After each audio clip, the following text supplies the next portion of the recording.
যেসব বিজনেস আসলে ডিজিটাইজেশনে যায় নাই বা বিজনেস ম্যানেজমেন্ট সফটওয়্যার ইউজ করে নাই, অবশ্যই কোয়ালিটি বিজনেস ম্যানেজমেন্ট সফটওয়্যার হইতে হবে, যেন তেন হইলে হবে না।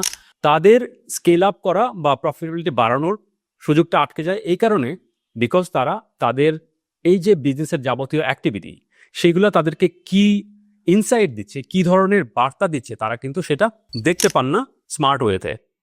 সো যারা ভালো ইআরপি সফটওয়্যার বা বিজনেস ম্যানেজমেন্ট সফটওয়্যার ইউজ করেন, তারা কিন্তু রেগুলার তাদের সফটওয়্যার ড্যাশবোর্ড ওপেন করেই কিন্তু দেখতে পান যে তাদের বিজনেসের কোন কোন জায়গায় কি হচ্ছে, কোথা থেকে প্রফিট আসতেছে, কোথায় তাদের এক্সপেন্ডিচার যাচ্ছে, কোথায় কোনো ইস্যু হচ্ছে যে বিজনেস স্টাক আপ হয়ে যাচ্ছে।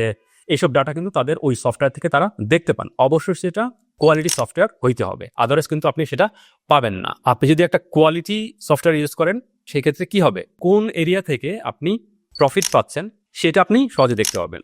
যখনই কোনো ইআরপি সফটওয়্যার কথা চিন্তা করবেন বা বিজনেস ম্যানেজমেন্টের কথা সফটওয়্যার কথা চিন্তা করবেন যে এই সফটওয়্যারটা আসলে কতটা ওয়ার্ল্ড ওয়াইড ইউজ হয়, ইয়ার টু ইয়ার কতটা আপগ্রেড করবে বা নতুন নতুন ভার্সন তারা নিয়ে আসে, এটা খেয়াল করবেন।